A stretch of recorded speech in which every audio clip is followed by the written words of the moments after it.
北家龙，抓这个人！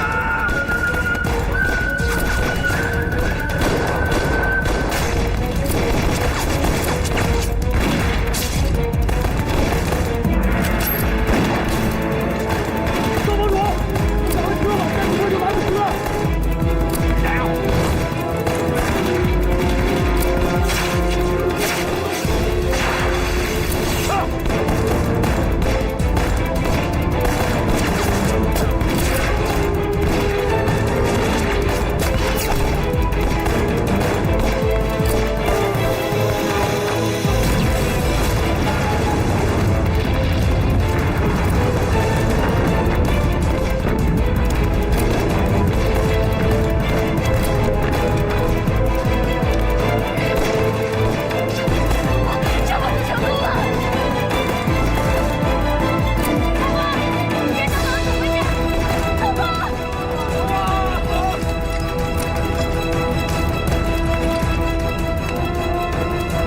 兄弟们，干得漂亮！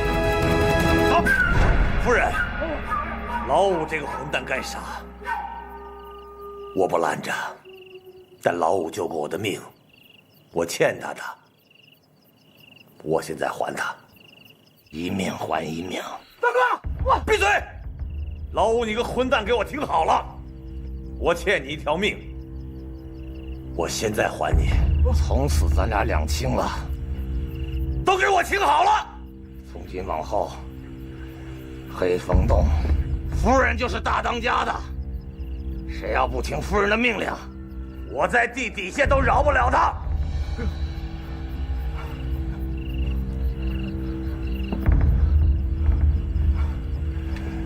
夫人，大哥，老大，闭嘴！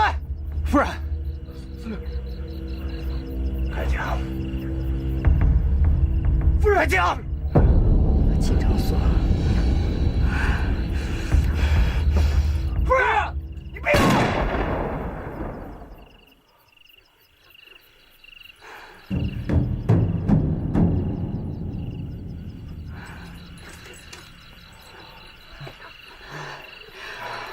告诉你，秦长锁，你欠我一条命。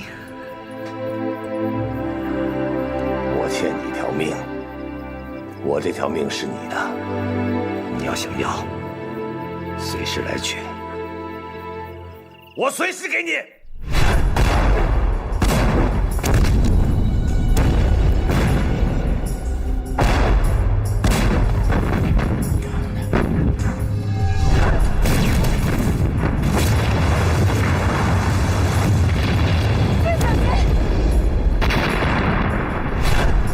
赵帮主，怎么办？ 还有没有炸药？炸药没有了，子弹还有几颗，手榴弹好几颗。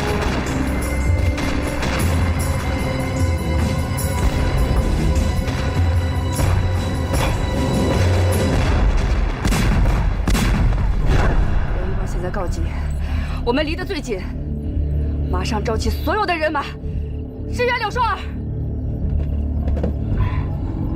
司令，看来这东洋鬼子果然是厉害。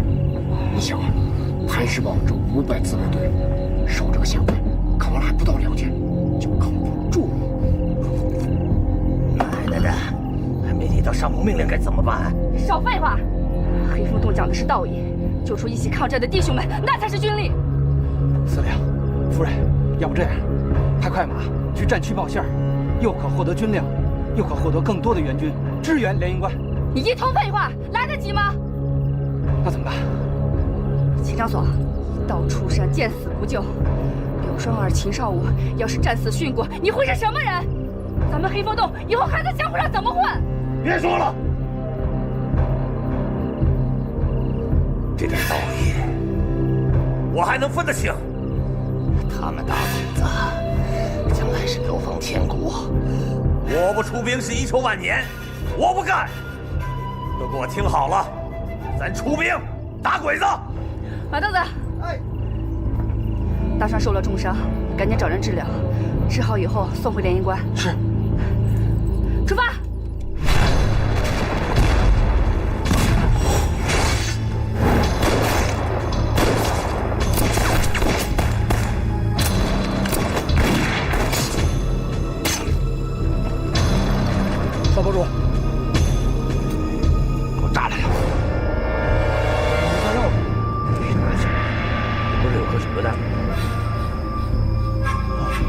用我们的手榴弹炸他们的炸弹。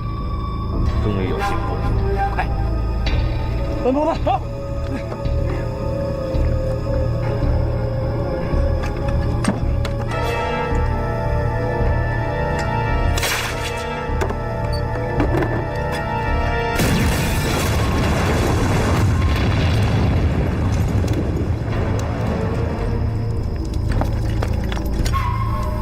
保住！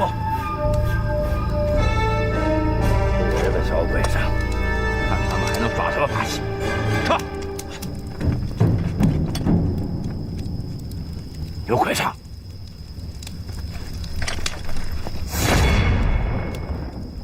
少堡主，我们被包围了。弟兄们，我们回不了连营关了。少堡主，兄弟们跟着你，就没打算回去。不愧是潘世宝的子弟，哥哥这辈子对不起你们，下辈子一定带你们享福。跟着少堡主就是福分。对，跟着少堡主就是福分。好兄弟，我秦少武有你们这帮兄弟陪着，也是我的福分。亮手，拼了！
回来之后，我亲自给你带上，咱俩的好日子我还没过够呢。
你答应过我会回，你答应过我。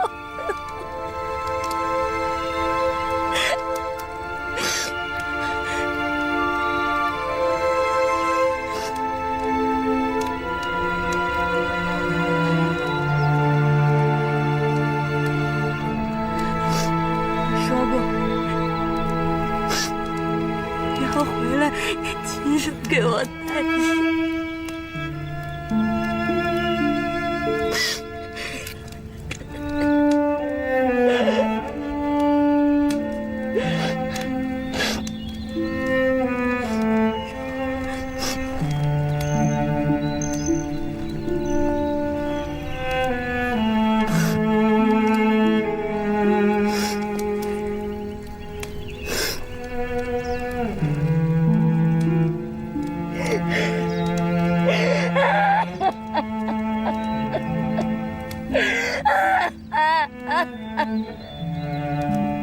跟我回家，跟我回家。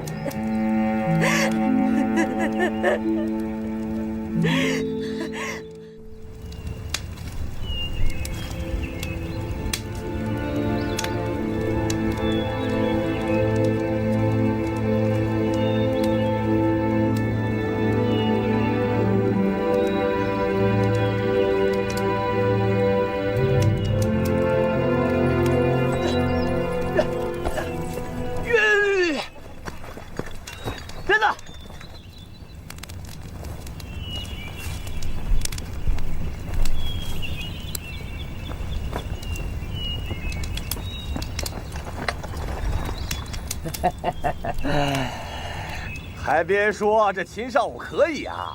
嘿，不用咱们，照样把小鬼子收拾得乱七八糟，可以啊！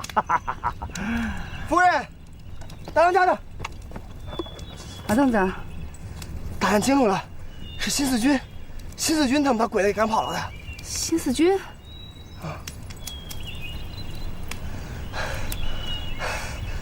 大当家的，他们来晚了一步。你什么意思？接着说呀！秦少武堡主战死了啊！秦少武堡主战死了。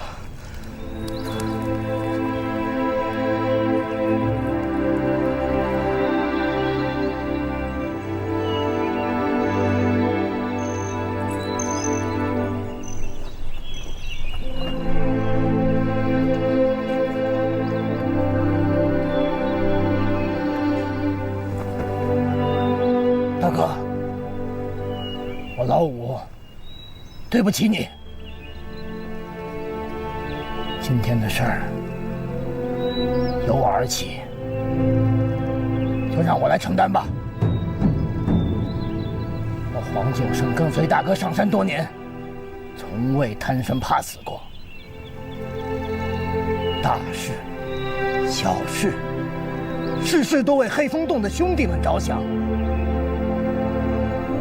既然跟随大哥，我这条命就是黑风洞的。今天闯下如此大祸，一人做事一人当，你的大恩大德，兄弟只有来世再报了。我的命就交给这个女人吧。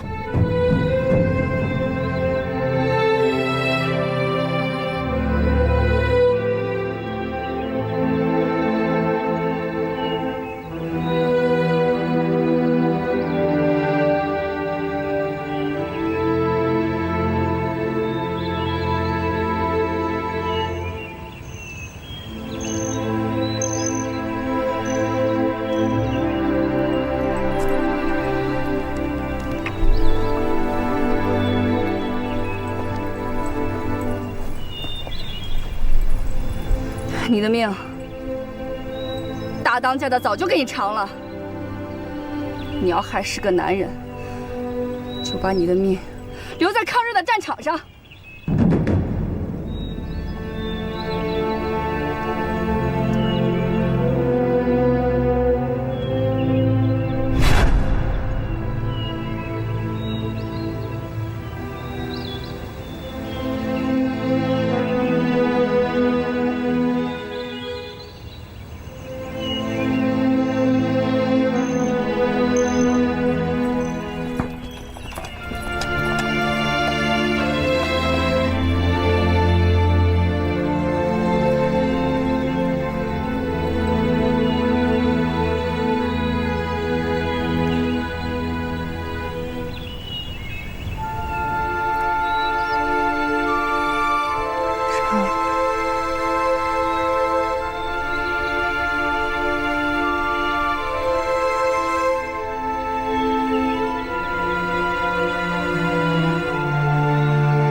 告诉我，李凤东为什么迟迟没有来营救？夫人，都是妖鬼老使的坏。把他给我绑起来！是，你要是耽误了老子大事，我活扒了你！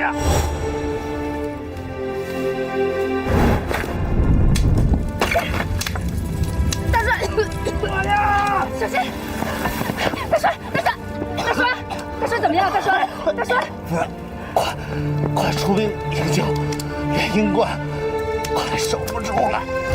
他们打鬼子，将来是流芳千古。我不出兵是遗臭万年，我不干，咱出兵打鬼子！马上召集所有的人马，支援柳双儿。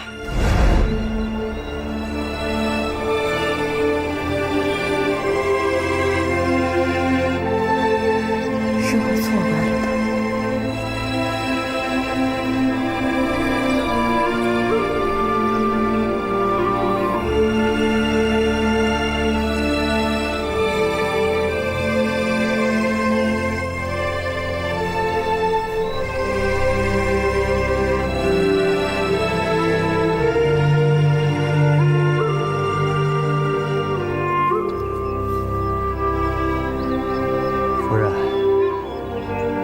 黑风洞当年在洪江镇被保安团追杀的事儿，你还记得吧？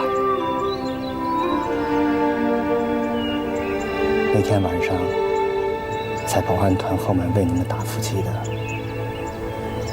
正是我潘世宝的自卫队，是柳夫人和少堡主亲自下的命令。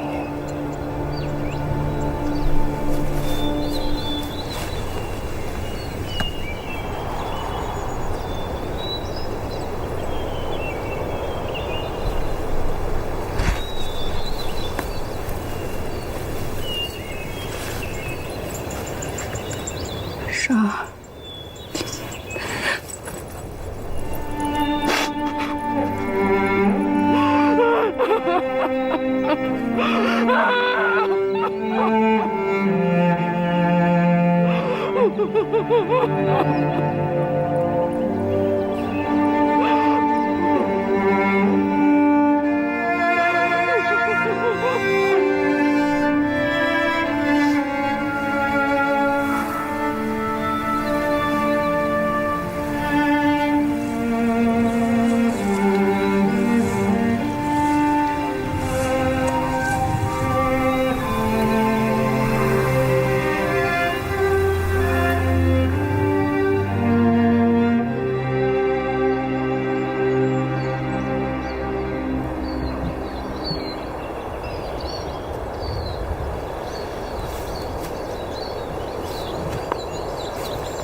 少我，秦少我，我来给你烧炷香，你看到了吗？你个秦少啊，到死都比我强。打鬼子成了英雄，现在倒成了我欠你的。好，我答应你，替你多杀几个鬼子。老子不想欠你这个人情。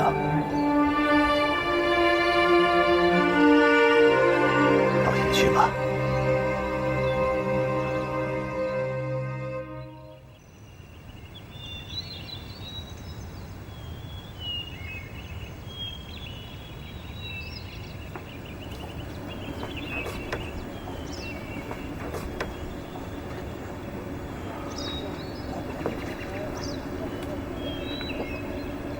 夫人，马当子，夫人，照您吩咐的，我们已经绑架住了新四军的林司令，那个叫宋岩的家伙也跟来了。夫人，弟兄们和几当家的都说要火拼的新四军，为您，还有当年冤死小少爷，讨个血债呢。可是后来二当家的又拦住了他们。二当家的说，那都已经是过去的事儿了。何况今天我们又在一个战壕里打鬼子，各打各的，井水不犯河水才是上策。他还说，以后不让弟兄们再提这件事儿了，以免刺痛了夫人您。马当子，你出去吧，我想一个人静一会儿。啊，好。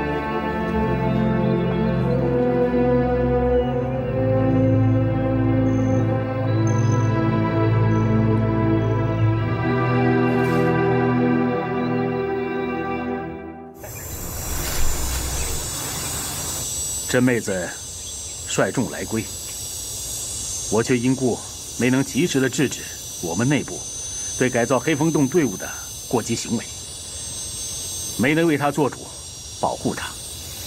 那您为什么不跟真妹子解释呢？真妹子拒绝见我，黑风洞的队伍剑拔弩张，根本没了解释的机会。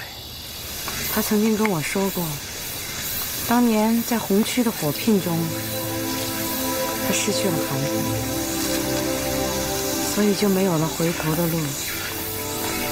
现在，周半天和黑风洞那几个当家的一块利用孩子，威逼她成为了国民党救国军的人。我跟真妹子是结拜姐妹，我最了解她内心的痛苦。这么多年的磨难，她都从未屈服。只有孩子，孩子是她唯一不能跨越的障碍。他的处境也许是迫不得已，但我坚信他苦大仇深、爱憎分明的本性不会变。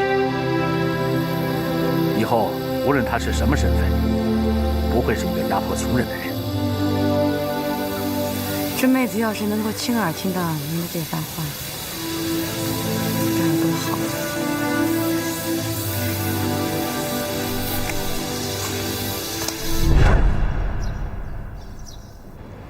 俗话说，家中无小事。秦司令和夫人能重归于好，阖家团聚，本长官深感欣慰。谢谢长官。可我倒要提醒一句，贵夫人既为国军的军人，为什么不着军装列席战区长官会议呢？啊，黑风洞武当家的军装被我给烧了，我就把我的军装给他了。我总不能让他穿着内衣裤衩来听您的长官会议吧？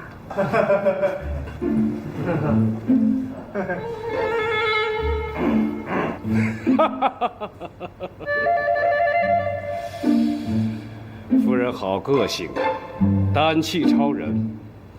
诸位，眼前这位女首领，当年可是位红军女兵。之所以个性胆气超人，才能够坐在这里，成为你们诸位中佼佼者。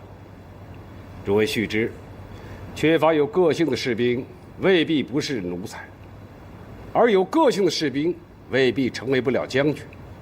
你们中的将军，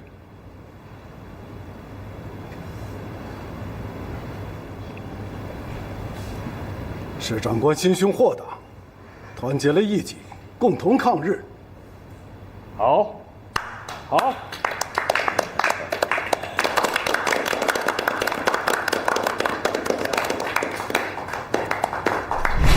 少儿，知道我们脚下是什么地方吗？临津渡啊。不错，但临津渡只是个地名，它真正的意义是我们中华民族的土地，是三江民众的土地。相传，三国时，这里曾是吴国火烧蜀国，连营700里的古战场。如今，它将成为三江民众火烧日本侵略军的战场。双儿，生存是第一可贵的。你这个红六军昔日的女兵，在那个艰辛环境下能够生存下来，威震四方，也是我们红六军的骄傲。还有你那位替天行道的结义姐妹，虽然未成为红六军的战士，但是今天面对日本侵略者，我们仍旧应该是盟友。无论你现在是堡主夫人，还是真妹子，是国民党的军人，起码都不应该忘记，自己是三江民众的一份子，是中华民族的一份子。军长，我明白。我想真妹子她也明白。双儿，少武阵亡了，你和潘世宝的自卫队有什么打算？回上清江，带少武回去，让他可以长眠于故土，然后再休整一下自卫队，保卫潘世宝，保卫家园。我想，这也是少武的愿望。三江会战很快就会有分晓，各种武装必须做长期的抗战准备。我的新四军主力也会进入上清江，坚持敌后抗战。我们以后还会打很多交道。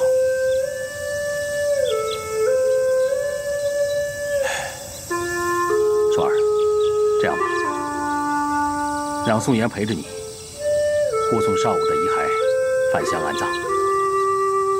这也是他的请求，为挚友送上最后一程。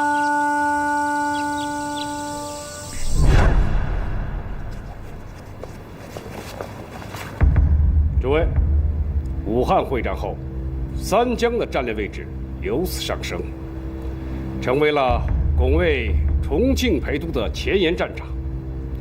国民政府利用长江水道，成功地完成了战略大转移。此次三江保卫战，日军共动用了第11军、第13军7个精锐师团30万人，北路日军南下，吸引、牵引住三江以北国军的主力和江防军主力；南路日军田中敬一中将第13师团分兵越过了金沙，企图南北两路围歼我中国军队于金口城以东地区。国军主力35万人，三江民众武装10万人，分左右2个集团，在下金江口、临津渡、右阳关、莱茵关南北2线同日军决战。在座的是党国的军人，当有一个明确的概念，这个概念就是三江同陪都、重庆一江之通，距离仅为480公里。委员长强调，三江不保，陪都门户洞开，抗战前景不堪设想啊！为此，国军有效地抵抗日军的大举进攻，决定弃守京口，扼守峡江上游的石碑要塞，对日寇做长期的抵抗。救国军三江支队移师上清江，偃旗息鼓，配合国军正面开展敌后游击。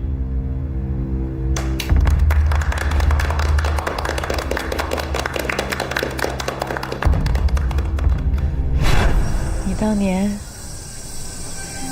为什么离开磐石堡？为了少武和你能够平静的生活。当时，那只能是我唯一的选择，也只有那样，才能够保住我同少武、同你的友情。没想到，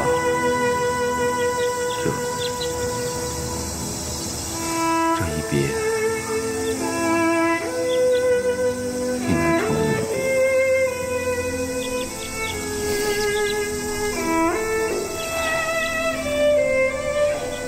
你当年走了以后，少武日思夜想，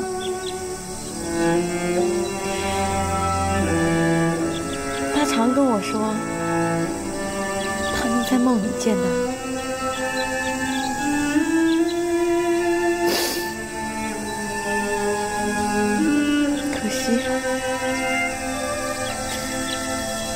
可惜他不能亲耳听到你说的这番话。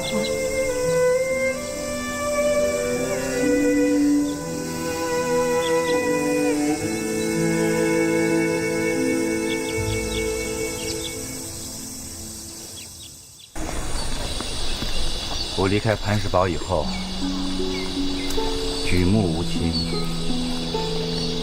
不知道该去哪。就在这个时候，红军在湘鄂西创建了红色根据地。我凭着你对红军的描述，去了根据地。命运对我很眷顾，让我遇见了林峰这位红军的前辈。可命运是残酷的，因为我有文化，更自觉的革命热情高涨，被分到红区保卫沟工作。刚才林司令谈到的，对改造黑风洞队伍的行为过激，正是我犯下的错误，种下的恶果。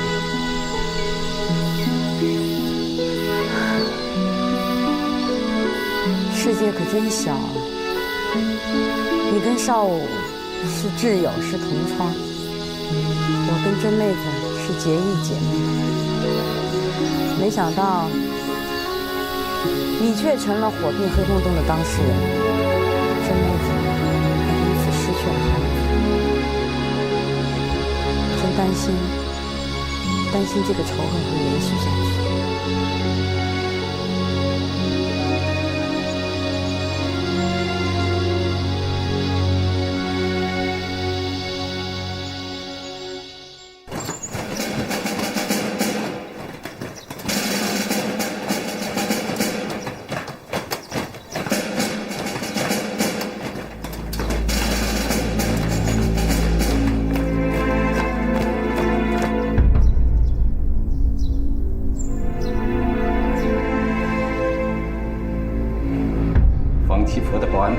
撤出京口，也没有反抗皇军的入城式，这说明他们正在寻找为皇军效力的契机。将军阁下，方清佛算是个什么东西？他应该亲自来炮击太君。你是说我想当汉奸？不，司令啊，属下没有这个意思。我的意思是说吧，这日本人呐，他娘的傲慢无礼，您等着他们登门是招险棋。我方七佛不是条狗，随便给块骨头，我就冲他们摇尾巴。如果日本人礼贤下士，我还可以随他们；要把我没了，我就做个不继承的民国官员，当文天祥。但是，司令胆略过人，实为属下之楷模。司令，日本人把咱们包围了！王八蛋！司令，司令，哎呀，司令，这情况不明，危险呐！是当汉奸，还是当英雄？大门外边见。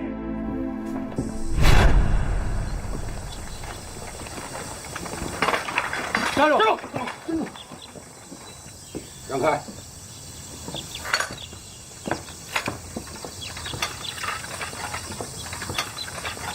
你们要干什么？救国军秦司令和夫人前来吊唁，请兄弟行个方便。放行。走。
人死不能复生啊，节哀顺变吧。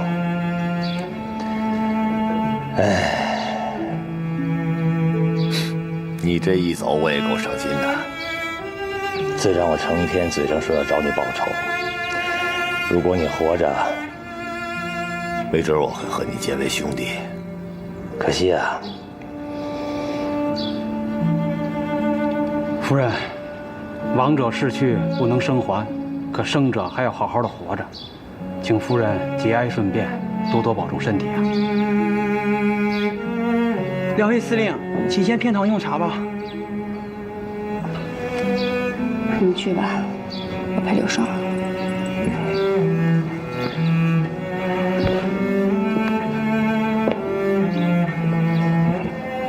林司令，幸会啊。秦司令，请。宋妍，你去陪着林司令吧。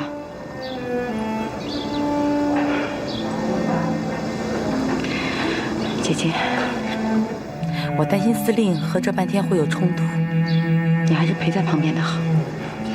没事啊，我就想陪陪你。林司令，有句话说得好，仇人见面分外眼红啊。你说，是不是就是说你我现在这个情景啊？是有这个说法，但是我倒要请教秦司令，你我早在三江战场就见过面了，那时候你为什么不掩护？那个时候，老子们不是和你在一块打日本人吗？准确的说，当时如果不是我们新四军的出手援助，你们怕是被小日本早就消灭了。闭嘴！没你说话的份儿！这个土豪家的做生兵。对，你们是救过我黑风洞，这个情儿我们领了。但我大哥他儿子那条小命没了，这笔账又该怎么算呢？你真是睚眦必报的人。孙岩，这样说话，这位兄弟未必懂。人命关天，若在当时的情形，当然要算。但是秦司令，世事难料，你我今天该要清算的是日本人。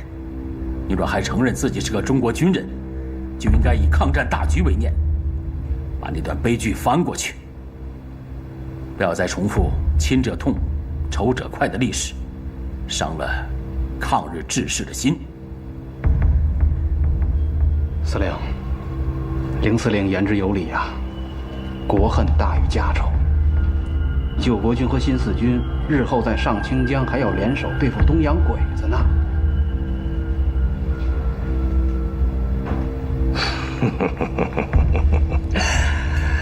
既然凌司令和我的参谋长都这么说，那我还有什么话说？不过，我有一件事儿要请教一下凌司令啊。秦司令，请讲。哎呀，这磐石堡是上清江最大的武装啊，人多枪好，又有钱。可惜呀，现在秦少武死了，剩下这个柳霜一个人，恐怕是独木难支啊。我知道，这柳霜曾经是凌司令手下的兵吧？哦，这新四军是见缝插针，扩张实力是有一套的。这凌司令对磐石堡恐怕不会没有什么想法吧？新四军联合一切力量抗战，但是有自己的民族政策。我们会全力支持和帮助柳双儿控制磐石堡局面，走抗战的路。至于磐石堡将来想依靠谁，或不依靠谁，由他们自己选择。秦司令这话说得好含糊啊！凌司令这次来磐石堡的目的，我算是明白了。不管你明白不明白，抗战的路要坚持到底。对。双，磐石堡是你的地盘，要是真出了什么事儿，你可别乱了方寸。我明白。你当然也该明白。少武走了，你没了依靠，但是你不能就整天守着个灵堂，没有了主张，没有了保护自己的手段。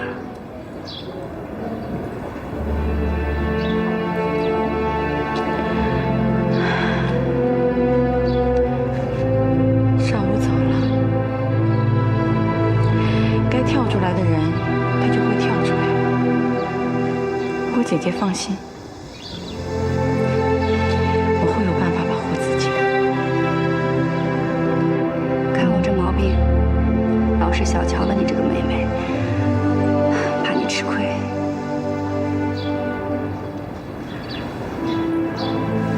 姐姐，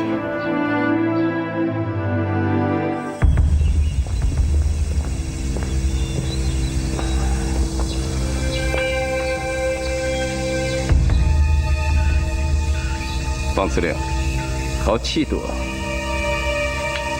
大有支那古人的风骨。败军之将何谈风骨？让将军阁下见笑了。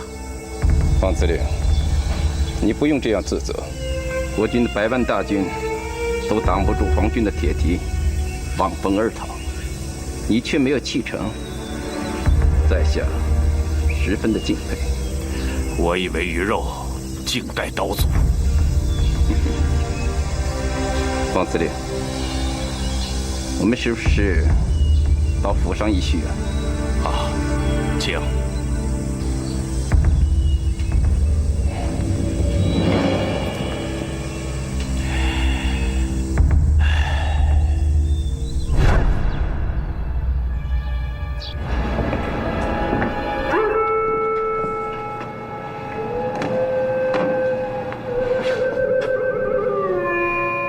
你为什么不投？我要论到耶和华说，他是我的避难所，是我的山寨，是我的神，是我所依靠的。他必救你脱离捕鸟人的罗网和毒害的瘟疫，他必用自己的翎毛遮蔽你，你要投靠在他的翅膀底下。你要受的苦，你不用怕。魔鬼会把你们几个人下在监里，叫你们被试炼，你们必受患难10日。既然你至死忠心，我就赐给你那生命的冠冕。神灵向众教会所说的话，凡有耳的就应当听。得胜的必不受第2次死的害。阿门。把他们秘密押送回国。是。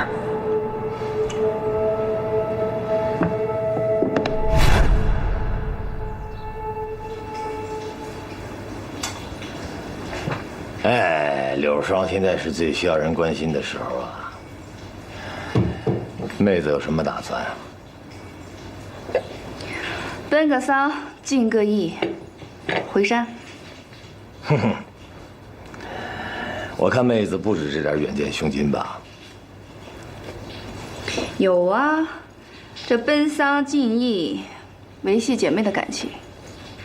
你就没为你的结义姐妹多想想吗？你看啊，这么大个磐石堡，这么大个自卫队，秦少武死了，就剩柳霜一个寡妇，是独木难支啊。我看这上清江大大小小的山头，唯有我们救国军可知妞儿。长所，你咬文嚼字的费不费劲啊？我已经被你逼成了国民党的人，怎么你还想利用我的关系，把我的姐妹也拉进来？妹子，这话说的可不在理儿。哎，你看当年，要不是红军容不下咱们，我现在可就是红军呐。哎，先不说这个，不说这个啊，不管他红军白军，现在都他娘的是抗日打鬼子的队伍。嘿嘿，咱把柳霜给拉过来，于公，这壮大了咱救国军抗日的队伍；于私，哎，也扩充咱们的势力，不是？再说了，柳霜的在磐石堡也有了靠山。夫人，你这是在山里长大的，这规矩你不应该不懂。秦少武死了，柳霜一个寡妇，一个外乡女人，那磐石堡的秦氏宗祠是容不下她。容不下她，那容得下谁？自然是容该容的人呐。嘿嘿，他磐石堡的秦氏宗祠，靠谱的男人是大有人在。我明白了，张所啊，虽然柳霜啊跟我是生死之交，但是呢，我并不打算利用我们的关系去左右各自的选择。就像当初，他左右不了我跟随着你加入国民党的队伍一样，现在我也无权左右他。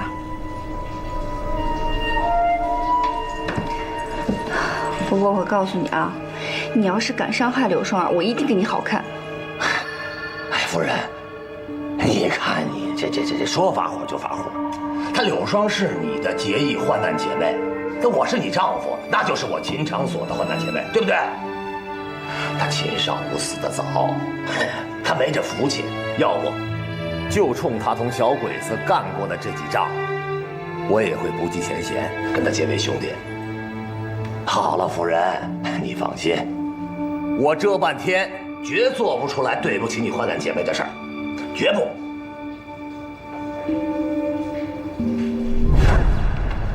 真妹子同咱们有怨，她同柳霜儿又是生死的姐妹，她会不会影响柳霜儿倒向刘伯钧。宋岩，你跟秦少武是挚友，同甄妹子的交道也不浅，这个问题，你能不能回答我？司令，您是在考我？不对，这应该是你的任务，否则我不会派你陪同柳双儿护送少武的遗骸返乡啊。我明白了，您这是未雨绸缪。可是已经有人想到了，刚才不是已经进行了火力侦查吗？司令，您放心，我向您保证，柳双儿绝不会投向救国军，谁也影响不了他。只是现在问题的关键是，磐石堡组织，女人不能袭任堡主，更何况她是个外乡女人。前些年，她帮着秦少武整治磐石堡，树敌不少。在磐石堡，如果没有了堡主的地位，就会失去一切权利。他现在最大的威胁是自卫队2分队长秦彪。这正是我们此次在拜会宗祠4族老的目的所在。走吧。若不是凌司令的新四军救援及时啊，我磐石堡自卫队500子弟，怕是要玉石俱焚，尽遭日寇毒手了。可还是不幸的很呐，迟了一步，没能挽救回秦堡主的生命。唉，出师未捷身先死，是少武的悲哀，更是我磐石堡全体父老乡亲的悲痛和不幸啊！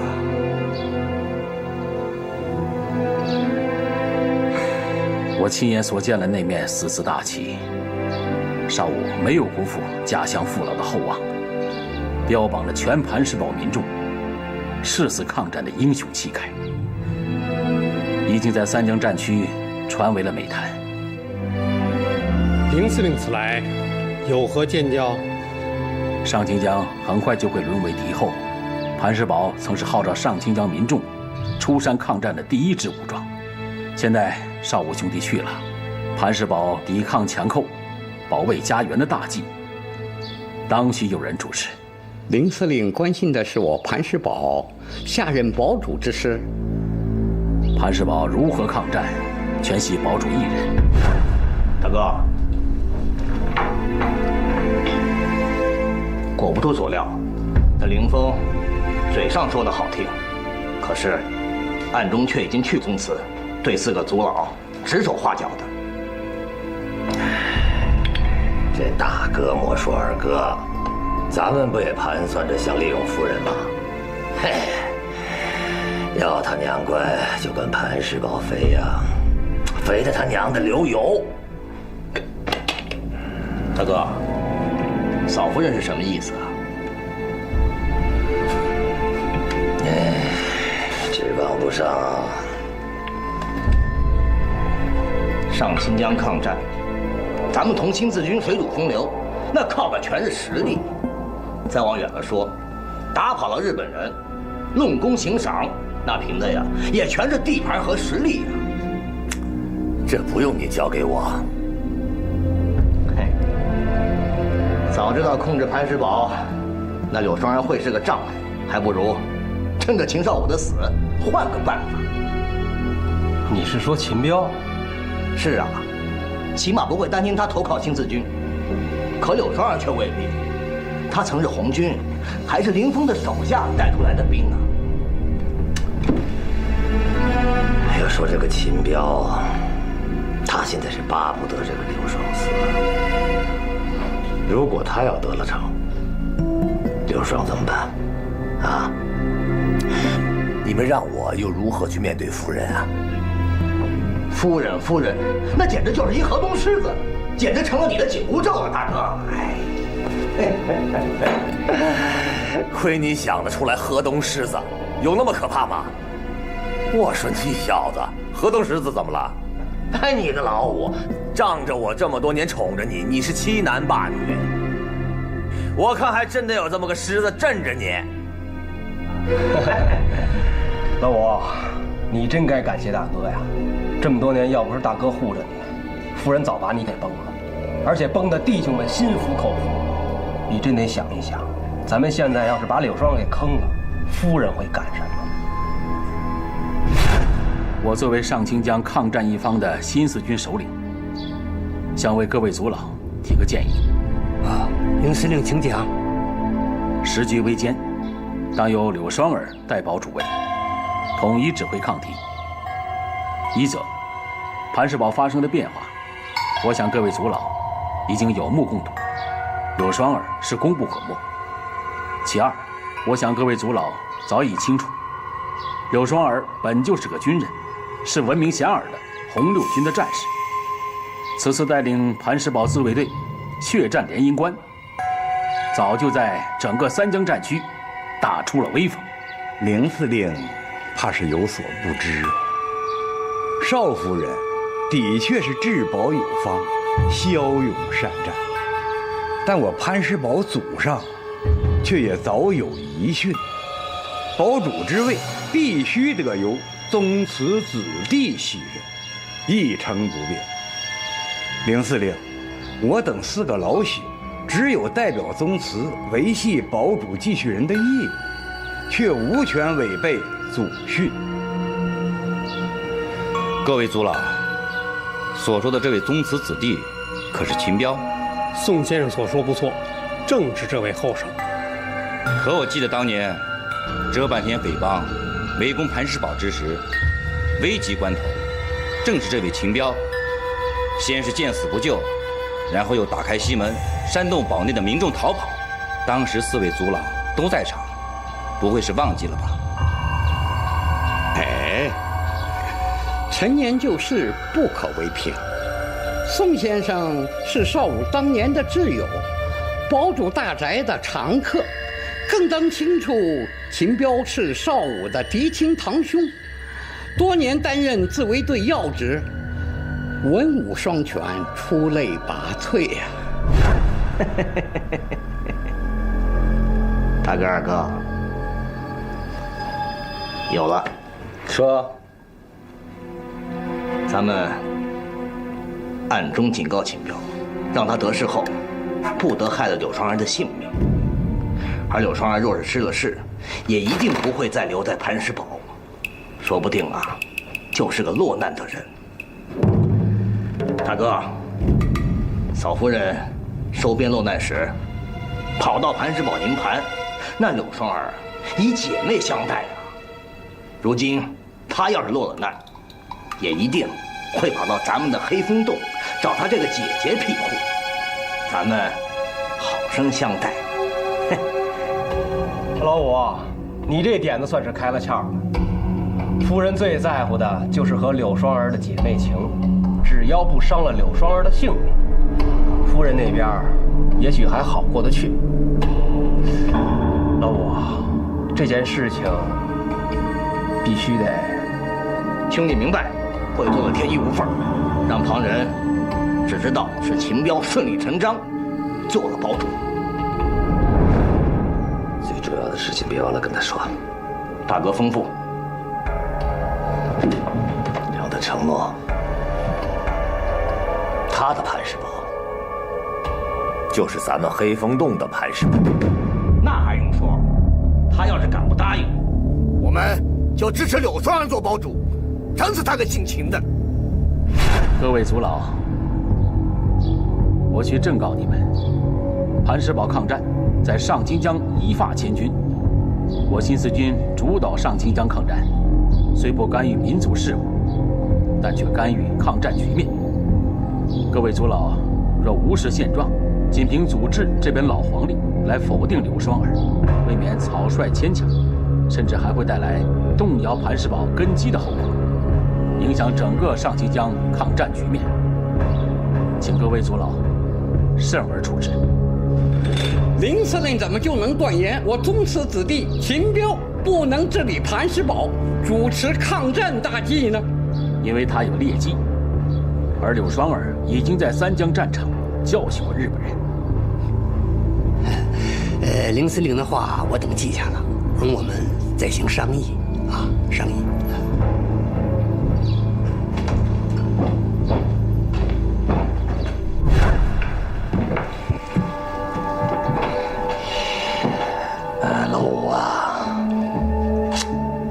这么算计柳双，真要有朝一天我在河东狮子面前掰不开的时候，你让我该怎么办呢？啊！兄弟为了大哥的大业，问心无愧。真要到了那个关口，我相信大哥的心里边会有一杆秤。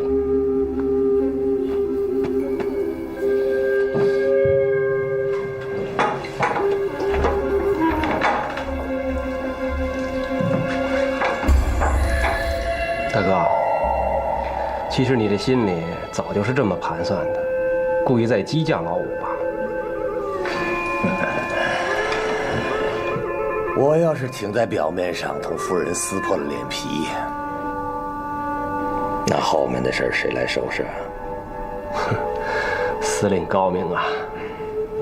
高个屁！算上你这个参谋长吧，彼此彼此。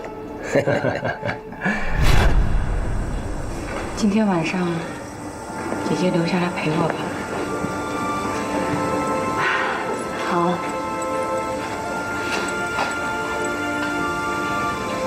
咱们姐妹生死一场，10年了，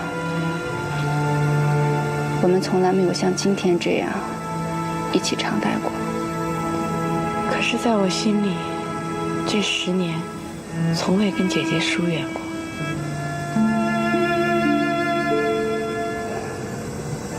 都是我的错，是我误会了你跟少武。这隔着几座山，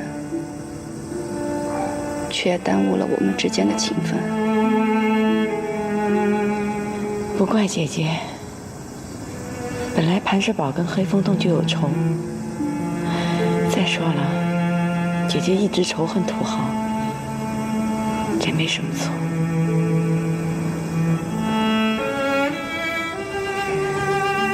双儿，我提醒你，黑风洞和磐石堡的仇恨并没有消，它只是换了一种方式。按姐姐这么说，我现在是内忧外患了。双儿，如果磐石堡依附黑风洞，保住你的地位，你会不会同意？绝不会。但是我想，这也不会影响我们姐妹的关系。这半天在打磐石堡的主意，被我回绝了。可是我太了解他了，这么大的利益在面前，他肯定不会轻易放弃的。他一定还会再想办法来威胁你。双儿，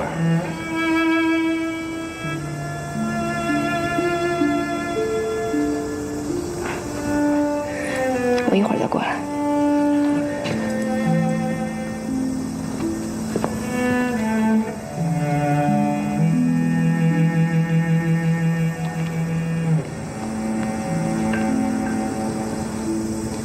你有什么话不方便当着他说吗？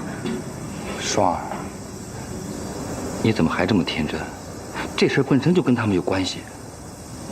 救国军来者不善，但是真姐姐未必。说你的事儿吧。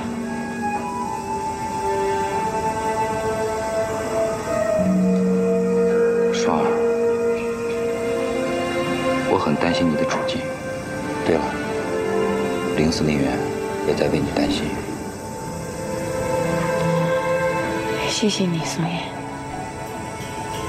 但是现在自卫队还在我手里，谁也不敢轻举妄动。对付氏族组织，仅仅依靠自卫队是不够的。现在4位族老抬出了秦彪，林司令员的话虽然对他们有影响，但不是最后的结果。秦彪，这么些年以来，他一直就是少武身边潜在的威胁。现在少武走了，这危险自然落在了你的头上。如果这个时候救国军再在背后做什么手脚，你将难以应付。松岩，你是不是觉得这些年我嫁给了少武，做了少奶奶，就变得娇贵了，变得依附于他？我想不应该是这样的。双儿，我更希望你还是那个被少武和我用花轿抬回来的红军女兵。当年的你用智慧和勇气打败了黑风洞匪帮，得到了全堡民众的爱戴和拥护。你帮助少武发动兵变，夺取了堡主大权。那个时候，我跟少武虽然担心你的安危生死，但从来不会担心你会用你的智慧和勇气，让我们化险为夷，转危为安。双儿，你知道吗？那个时候的你，在少武和我的心中，就是智慧和勇气的化身。你说的那个红军女兵，应该还在。双儿，你放心，这事我绝不会袖手旁观，我会帮你。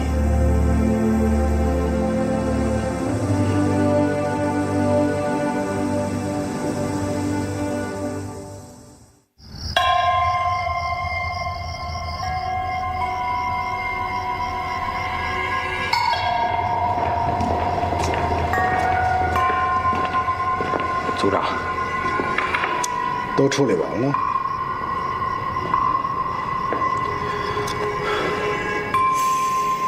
一群上帝忠实的信徒。这座教堂以后就是我们军统三江特工站的秘密据点。我的代号是白虎，8人的图腾，一定吉祥。你们也将有自己的工作代号。我们现在斗争的对手不仅仅是日本人，还有方七佛这个大汉奸。他对我们太了解，是个极其危险的人物。各位，这是我们第一个要牢记的。是，组长。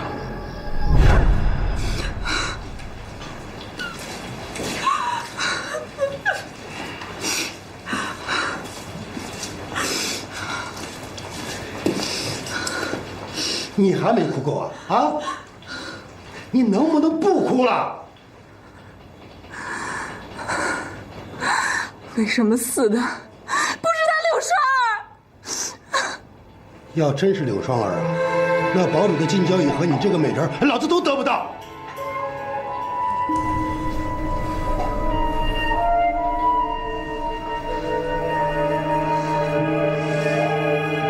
秦彪，你真是条毒蛇！什么？我是毒蛇？你拉倒吧你！秦玉环，我告诉你，现在咱俩是乌鸦落在猪身上，谁也别说谁黑。这些年，陷害秦少武和柳双儿，这一桩桩，一件件，哪一件少得了你啊？秦玉环，你这盏灯也不比老子省油。你去哪？关你什么事？站住！秦玉环，我告诉你，现在秦少武死了，堡主这把金交椅和你这个美人，老子要定了。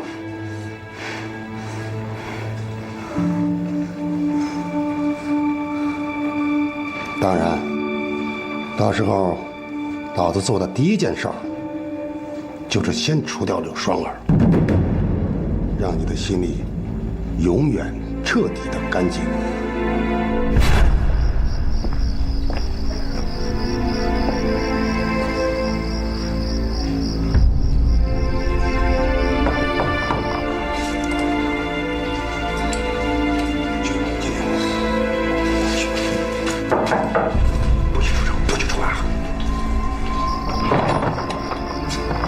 是你，秦队长在家呀，看来我来的是时候啊。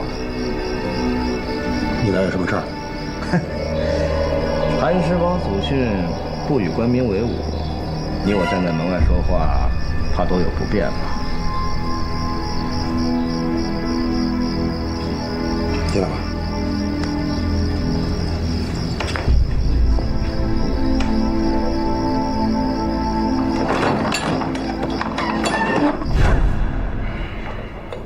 看来啊，宗祠这几个老头倒在其次，秦彪才是刘双儿的最大威胁。你判断的很对，宗祠里4位老朽，才是聋子的耳朵，是摆设。我们最大的敌人是秦彪。这个人很多年前我跟他打过交道，此人心机很深，心狠手毒。他要一旦得了势，必然会伤害刘双儿。哼，你这话倒是提醒我了啊！你在磐石堡待过。是啊，我参加革命以后，这些情况祖上都清楚啊。我又不是苏区保卫部的，在这审查异端分子呢。我是说，你救过柳双，又和秦少武是好朋友。现在人家丈夫没有了，你是不是胡说八道？我全是为了稳定磐石堡的局面，是为了壮大我们的队伍。当然了，我也希望我能够为林军长分担些困难。你把话扯哪儿去了？说正题。好，那你想怎么帮柳双？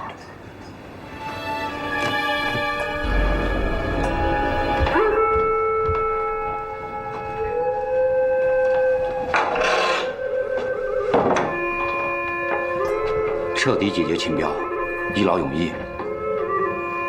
暗杀！恭喜秦队长！我有什么喜啊？让你大半夜的来贺喜？秦少武死了，秦队长当堡主了。这是祖上立下的规矩，谁想挡也挡不住。所以嘛，我们救国军，一来呢是向秦队长贺喜，二来呢是想交你这个朋友。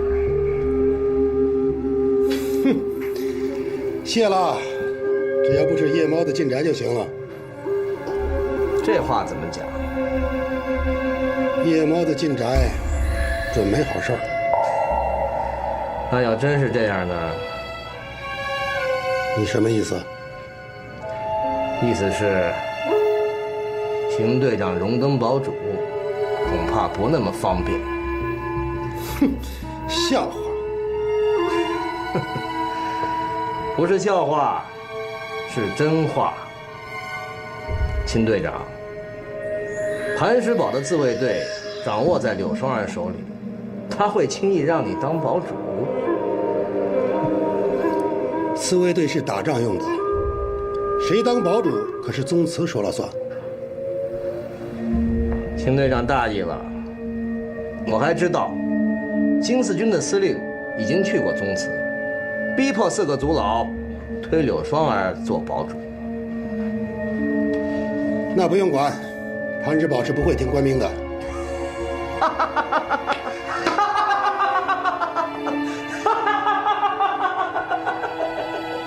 哎呀，我的秦大队长，你那边黄历呀，老了。现在是什么时候？新四军在上清江抗战，以老大自居，岂能不罩着你磐石堡？人家是为抗战，你家祖制管什么用？就是罩着他4个族老，4个族老也不敢放屁。明天秦彪会被秦少武选墓地，是个好机会。华家这真不是个小事儿，必须告诉司令，绝不能报告。林司令不会同意的。大刘，你是不是我最好的战友？你是记性不好还是忘恩负义？哪次有危险的事儿没跟你在一起啊？好，我决定了。为了我们新四军在上清江的抗战大计，也为了柳双儿，秘密处决秦彪。此事天知地知，你知我知。什么条件？条件一，你做了堡主，潘石宝必须依附我救国军。当然了，可以考虑先暗后明，打跑了日本人，少不了你这个堡主和潘石宝的风光和好处。条件二，不得害了柳双儿的性命，把他赶出潘石堡就好。为什么不能要柳双儿的性命？这你别管，照着做就行。好吧，说说你帮我的办法。我们帮你制造个事端，把新四军的人赶出潘石堡，断了柳双儿的依靠。没有了新四军捣乱，4个族老就会依照组织推举你为潘石堡堡主。我们救国军也会以政府军的名义向柳双儿施加压力。你当上堡主后的事儿就不用我教了吧？你教老子通匪？放屁！我们现在是国军，正牌的国军。你小子孤陋寡闻，真是有眼不识泰山。我们黑风洞的救国军是在三江战区长官部备过案的，后台是军统，懂吗你？